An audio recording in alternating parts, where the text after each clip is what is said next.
Hello, welcome back to my channel, Lindsey Doe. Listen closely, she's not confused, she's terrified. And that terror looks exactly like a game. You've been sitting with this for weeks, maybe longer, trying to decode someone whose signals seem to change with the weather. Warm one day, distant the next. Laughing with you like you're the only person in the room, then responding to your text 4 hours later with 2 words. And you've probably landed on one of 2 conclusions. Either she's not interested or she's playing games. Here's what nobody tells you. Both of those conclusions are wrong. What she's actually doing is far more human than either explanation. She's attracted to you, genuinely, deeply, sometimes overwhelmingly attracted. And that attraction is scaring her in ways she probably can't fully articulate even to herself. And scared people don't behave rationally. They protect themselves. And the 7 behaviors we're going to break down today are every form that protection takes. You're losing connections. You should be winning, not because you're wrong, but because you're confused. Let me be honest with you about what this confusion is costing you. There's a specific kind of exhaustion that comes from trying to read someone who seems to be sending contradictory signals. You calibrate to her warmth, and she pulls back. You respect her distance, and she suddenly reappears, warmer than ever. You pour genuine effort into something that feels real, and then question everything when the temperature drops without explanation. And the worst part is that you're a thoughtful person. You're not someone who ignores signals. You're someone who pays too much attention to them, reads them too literally, and then makes decisions based on a translation that was never quite accurate. The woman who is secretly attracted to you is not trying to hurt you. She's not running a deliberate manipulation. She is navigating her own complicated interior. Fear, desire, past wounds, the vulnerability of wanting something she's not sure she'll get. And the navigation looks, from the outside, like a series of moves that make no sense. Until you understand the psychology underneath each one. Today, we go underneath. And by the end of this video, nothing she does will confuse you again. Number 1, the disappearing act. She goes quiet right when things were getting good. You had a conversation that went somewhere real. The connection was undeniable. Both of you felt it. And then she vanished. Responses dried up. The energy that was building just stopped. And you've been replaying the last thing you said ever since, trying to figure out what went wrong. Nothing went wrong, something went right, and that's exactly the problem. When a woman who is secretly attracted to you has a moment of genuine connection, a moment where the feeling becomes real and present and undeniable, it triggers a fear response that can look identical to disinterest. The closer she got to you in that moment, the more exposed her feelings became. And exposure without certainty about how it will be received is terrifying. So she retreats, not to punish you, to protect herself. How to win this one? Don't chase the disappearance with anxious energy. Send one warm, low-pressure message, something that doesn't demand a response but leaves the door open. Then genuinely focus on your own life. Chasing her retreat validates her fear that she needs to run. Staying grounded and present communicates that you're stable enough to handle her complexity. That stability is exactly what eventually pulls her back. 2, the test disguised as a casual question. She asks you something that sounds completely offhand. What do you think about relationships in general? Whether you're the kind of person who gets attached, how you handled your last breakup, innocent conversation. Except none of it is innocent. These questions are psychological reconnaissance. She's gathering information she needs to assess risk. Specifically, the risk of opening up to you. Are you emotionally available? Are you someone who runs from depth? Have your past experiences made you bitter or wiser? The answers matter less than you think. What she's actually assessing is whether you can engage with these questions with honesty and ease, whether they make you defensive or guarded, or whether you meet them with genuine openness. How to win this one? Answer with real, undefended honesty. Not a performance of vulnerability, actual grounded truth. And then turn the question back toward her with genuine curiosity. Don't deflect and don't overshare. The man who answers a probing question with settled honesty and genuine curiosity in return passes every version of this test automatically. 3. The jealousy audit. She mentions other men to watch your reaction. She casually mentions that someone asked for her number. She brings up that a guy from work has been paying her attention. She notes that someone complimented her and watches your face with a peripheral awareness she's hoping you don't notice. This is not cruelty. This is information gathering of the most specific kind. What she needs to know, what she cannot ask directly, is whether you care. Whether you have enough investment in her to register a reaction. Because a man who feels nothing when another man shows interest in the woman he's attracted to is either supremely confident or genuinely indifferent. And she needs to know which one she's dealing with. How to win this one? The losing response is either visible jealousy, which reads as insecurity and gives her too much power, or complete indifference, which reads as disinterest. The winning response is warm, grounded acknowledgement with a light touch of confidence, something that communicates, I notice what you're telling me, I'm not threatened by it, and I'm interested enough to not pretend I don't hear it. That combination, unrattled but engaged, is extraordinarily attractive. 4. The sudden coldness after warmth, the emotional whiplash. Yesterday she was electric. Today she's a wall. Nothing changed between yesterday and today, except that yesterday she let herself feel something, and the feeling frightened her enough that today she needs to create distance from it. This is the hot-cold cycle, and it is almost universally misread by men as inconsistency of feeling rather than what it actually is. Consistency of feeling paired with inconsistency of courage. She feels the same thing both days. On the warm days, she's brave enough to show it. On the cold days, she's too scared to let it be visible. The feeling doesn't change. Her willingness to be exposed by it does. How to win this one?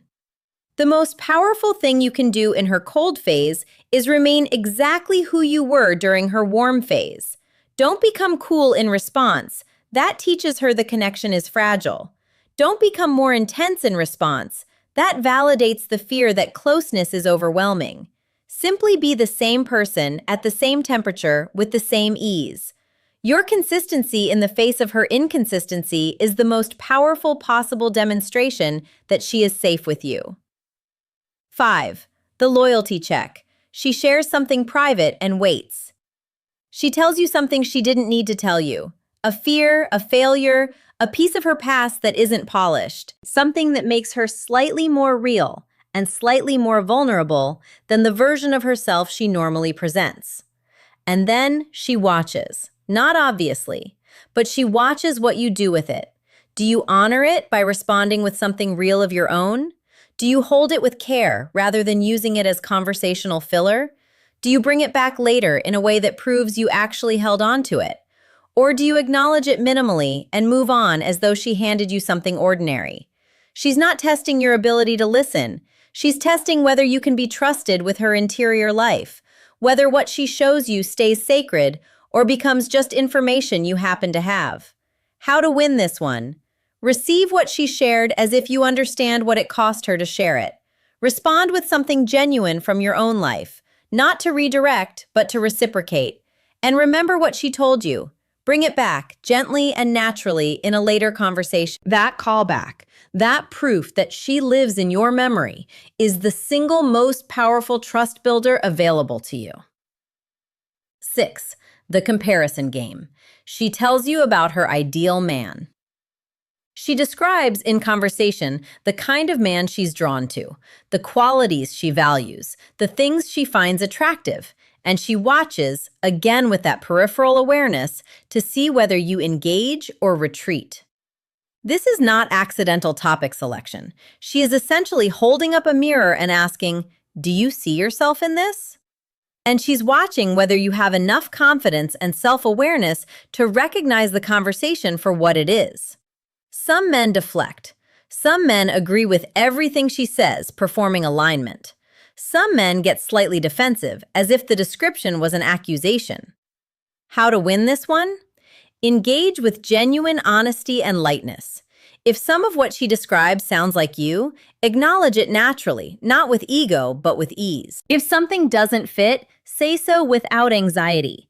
The man who can discuss what she finds attractive without either shrinking from it or desperately claiming it is the man who already has what she's describing. Confidence isn't performing alignment, it's being comfortable with both the match and the mismatch. 7. The pullback right before commitment, the one that ends most connections. This is the final and most devastating game, and it's the one that costs the most men the most promising connections. Things have been building, real momentum, real closeness, and then, right at the threshold of something becoming defined, she pulls back, creates distance, becomes suddenly uncertain about something she seemed certain about 2 weeks ago. And most men at this point do one of two things. They push forward aggressively, trying to force a resolution, or they retreat entirely, protecting their ego from what feels like rejection. Both responses confirm her worst fear, that the connection isn't strong enough to survive her complexity. Here's the psychological truth of this moment. She is standing at the edge of something real, and the height is frightening. She is not pulling away from you. She is pulling away from the vulnerability of choosing you and having that choice matter. How to win this one? Stay. Not with pressure, not with ultimatums, but with the quiet, unshakable steadiness of someone who knows what they want and is willing to wait for her to arrive at the same certainty. Say something true and low pressure. I'm not going anywhere, take the time you need. And then actually mean it. That combination, honest desire paired with genuine patience, is almost impossible for a deeply attracted woman to walk away from permanently. 8. The common thread, what every game is really about. Pull back and look at all 7 together. The disappearing act, the disguised test, the jealousy audit, the emotional whiplash, the loyalty check, the comparison game, the pre-commitment pullback. Every single one of them is asking the same question in a different disguise. Are you going to stay? Are you strong enough to stay? Are you someone I can trust with the full, complicated, sometimes frightening reality of how much I feel? She's not playing games to win. She's playing games to find out whether you'll stay in the game when it gets difficult. Because the men who stayed in the game when it got difficult, rather than retreating or becoming reactive, were the ones who were actually worth the risk. She is not looking for a man who is immune to her complexity. She is looking for a man who can hold steady inside of it. 9. The single winning move across all 7 games. There's a meta strategy that wins every single one of these simultaneously, and it's simpler than any of the specific responses we've talked about. Be so rooted in yourself that her fluctuations don't destabilize you, not because you don't care, but because your sense of who you are and what you want doesn't depend on her behavior in any given moment. You stay warm when she goes cold because your warmth comes from you, not from her response. You stay confident when she tests you because your confidence predates this interaction. You stay patient at the threshold because you're genuinely secure enough to give her the time she needs. That rootedness, that unshakable sense of yourself as someone worth staying for, is the one quality she cannot manufacture a game to defeat. Because it's not playing, it's just being. And being, it turns out, is the only thing that ever wins. She was testing you because she desperately wanted you to pass. Every game we talked about today was an extended hope, a complicated, sometimes painful, occasionally maddening expression of a single desire. Please be the person I think you might be. She was never your adversary. She was someone who felt something enormous and didn't know how to be safe inside it. Someone who needed evidence, gathered through these tests and games and pullbacks, that you were strong enough, steady enough, real enough to be worth the risk of opening completely. Now you understand what she was actually doing. Now you know how to respond to each game, not with counter strategy, but with the genuine, grounded presence that makes every game unnecessary. Because when she finally feels that presence, when she finally feels that you are not going anywhere and that you see her clearly and you're still choosing her, the games stop. Not because she decided to stop, but because she no longer needs them. You became the answer to the question she was asking. And that's how you win. If this video made something click that's been confusing you for a long time, subscribe. Every week on this channel, we go into the real psychology of what happens between people who are trying to find their way toward each other. The games, the fears, the signals, the genuine human complexity underneath all of it. You deserve to understand it completely.